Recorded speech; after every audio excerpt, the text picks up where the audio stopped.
Bismillahirrahmanirrahim. Assalamualaikum warahmatullahi taala wabarakatuh. Salam bahagia. Apa khabar semua? Alhamdulillah.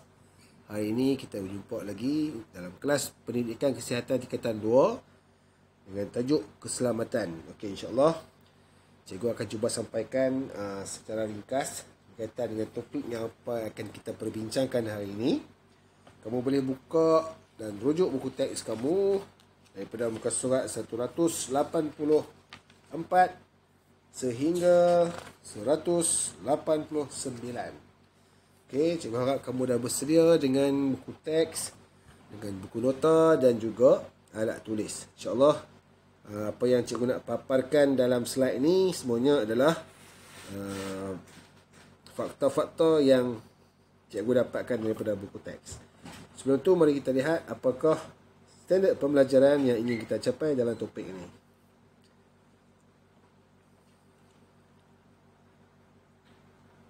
Okey, yang pertama kita akan membincangkan tentang gangguan seksual dan penderaan seksual. Yang kedua, mengaplikasikan kemahiran berkata tidak kepada gangguan seksual dan penderaan seksual. Dan yang ketiga, menjana idea cara menangani gangguan seksual dan penderaan seksual. Okey, insya-Allah mari kita tengok pengenalan dia. Apa itu keselamatan? Okey, keselamatan. Melindungi diri merupakan aspek yang amat penting dan perlu diberikan perhatian khususnya dalam kalangan remaja. Siapa? Kamu lah. Lebih-lebih lagi perempuan. Pendedahan mengenai keselamatan bertujuan melindungi diri daripada jenayah seksual yang semakin membimbangkan. Laki pun kena beringat bahaya. Okey, kemahiran kecakapan sosial perlu diterapkan untuk menjaga keselamatan diri. Okey, dalam bab ni, dalam topik ni, kita akan membincangkan dan menerangkan gangguan seksual dan penderaan seksual serta langkah-langkah menghindar daripada kejadian tersebut. Okey, boleh faham tak no? Dengar bunyi macam syoknya tajuk ni, tapi ada kesan-kesan dia. Jaga. Okey, mari kita tengok apa itu gangguan seksual. Okey, gangguan seksual merupakan tingkah laku yang tidak dapat diterima oleh masyarakat. Tingkah laku berunsur lucah ini tidak diminta, tidak diundang serta tidak ditawarkan oleh mana-mana individu yang terlibat sama ada secara langsung atau sebaliknya. Gangguan seksual ialah perlakuan tidak bermoral yang seharusnya dielakkan kerana meliputi gangguan mental dan emosi seseorang. Antara jenis gangguan seksual ialah secara verbal dan bukan verbal, termasuk sentuhan tidak selamat. Salah laku ini memberikan impak yang besar terhadap diri mangsa, keluarga, agama dan juga negara. Itu gangguan seksual. Okey, mari kita tengok apa pula penderaan seksual. Pernah buat gangguan seksual? Jaga, hati-hati. Boleh ambil tindakan mahkamah, boleh saman, boleh duduk penjara. Berani try.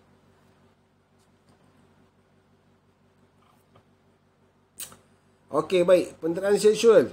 Okey, merujuk kepada sebarang pelakuan individu, iaitu pelaku yang memaksa, memperdaya atau mengugut mangsa serta mendorong berlakunya hubungan seksual antara mereka semata-mata untuk memuaskan nafsu seksual si pelaku.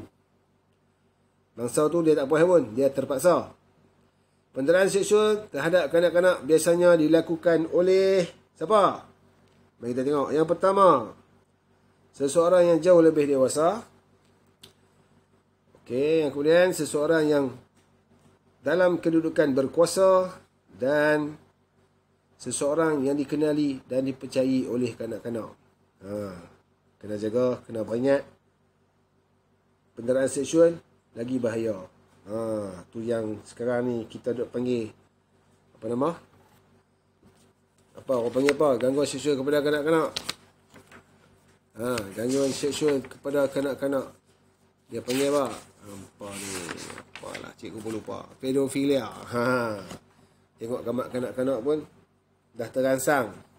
Dah syok. Okey? Itu penderaan seksual. Dia ada kesan tak? Gangguan seksual, penderaan seksual ni memberi kesan tak? Memberi kesan. Dia memberi kesan kepada fizikal, kepada mental. Kita tengok. Kesan negatif Secara umumnya, gangguan seksual ialah sebarang tingkah laku berunsur seksual yang tidak diingini dan memberi kesan negatif terhadap psikologi dan fizikal individu yang terbabit. Okey, mangsa kesannya sebenarnya mangsa akan cenderung melakukan tindakan yang boleh merugikan diri dan murung. Sekiranya tidak dibendung, mangsa berkecenderungan untuk membunuh diri. Dia jadi trauma, dia jadi takut, dia jadi hilang keyakinan. Macam-macam kan. Menyebabkan boleh berlakunya kecenderungan untuk membunuh diri. Okey, bagaimanakah gangguan seksual ni berlaku?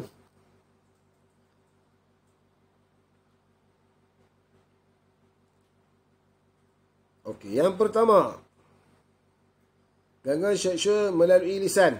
Okey, contoh teguran, komen, jenaka, membuat bunyi dan soalan berbentuk lucah. Semua faham ni, tak mahu terang-terang sangatlah. Yang kedua, gangguan seksual melalui visual, contoh gambar atau video lucah. Nak ni, kamu duk akses selalu, pornografi. Bukan kamu lah, orang lain, kamu bagus, insya-Allah. Yang ketiga,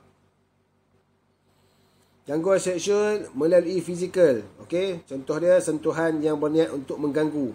Suka duk raba-raba kan, pegang sana, pegang sini.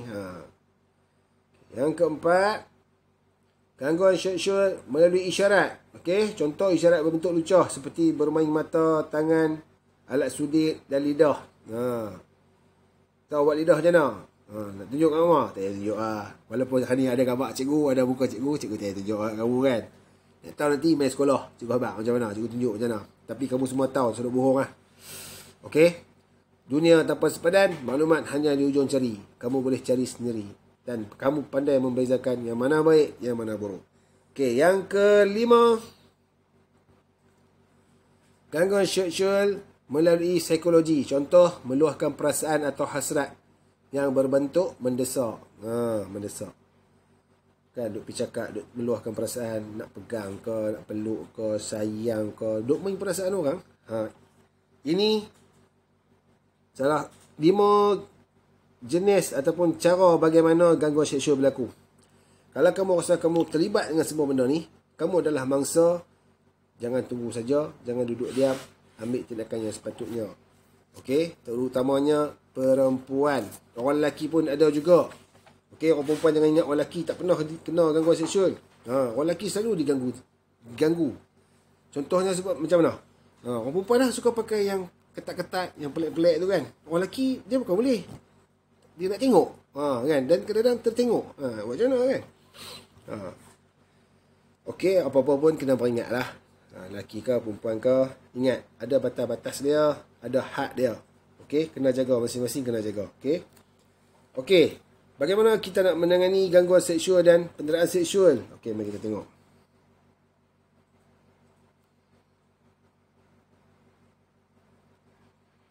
Okey, cara menangani gangguan seksual dan penderaan seksual. Yang pertama, buat laporan gangguan kepada ibu bapa, guru dan kaunselor. Ada orang ganggu kamu, buat gangguan kat kamu, terus buat laporan kepada ibu bapa, kepada cikgu atau kaunselor. Yang kedua, tidak bebas bersentuhan. Ingat, lelaki perempuan ada adab, ada batas dia dalam kita berkawan. Jangan suka hati pegang sana, pegang sini. Yang lelaki pun kena ingat, yang perempuan pun kena ingat. Okey, yang ketiga, tidak merahsiakan masalah gangguan dan penderaan seksual. Kamu jadi mangsa, jangan duk rahsiakan, jangan duk senyap, bagi tahu. Okey? Tak kisahlah. Kalau dalam keluarga sendiri pun, semua mahram tu, kena bagi tahu juga. Jangan ingat dalam keluarga sendiri tak berlaku. Ada. Okey, yang tu kita cerita lain kali. Okey? Yang keempat, berkawan secara sihat. Lelaki dengan perempuan, kawan cara yang sihat. Ingat, ada adab dia, ada batas dia, ada had dia, ada hak dia. Okey, kena hormat privasi kawan-kawan. Yang kelima, berpakaian sopan. Dengar tu, yang lelaki ni naik motor pakai boxer, yang perempuan pun sama. Pakai seluar baju nampak pusat. Jangan, bahaya tu. Okey, bahaya. Dan yang terakhir, berani berkata tidak. Okey, berani berkata tidak ni kalau orang nak ambil kesempatan kat kamu, kena kata tidak. Tak boleh. Orang ajak buat benda pelik-pelik, tidak, tak boleh. Kena ada mahiran kecakapan sosial ni kena ada. Okey? Cikgu yakin, cikgu percaya kamu semua adalah orang-orang yang boleh berfikir yang mana baik, yang mana buruk, yang mana dosa, yang mana pahala, dan boleh buat penilaian sendiri. Dan cikgu rasa benda-benda ni pun kamu ada ilmu-ilmu asas ni, sepatutnya kena tahulah. Okey, sekiranya dah berlaku, sedang berlaku, jangan duduk diam saja, kena laporkan kepada pihak yang berkenaan. Okey, carilah orang yang kamu rasa kamu percaya boleh cerita. Jangan duk buat senyap. Lama-lama si pelaku akan buat lagi kat orang lain sampai bila-bila. Kena ni lah. Okey. Cikgu rasa itu saja yang cikgu nak sampaikan kepada kamu. InsyaAllah, sebarang pertanyaan, persoalan, kita bincang dalam grup nanti.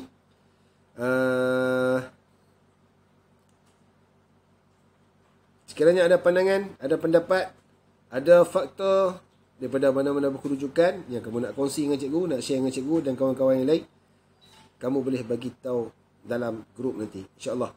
Sekian dulu. Assalamualaikum warahmatullahi wabarakatuh.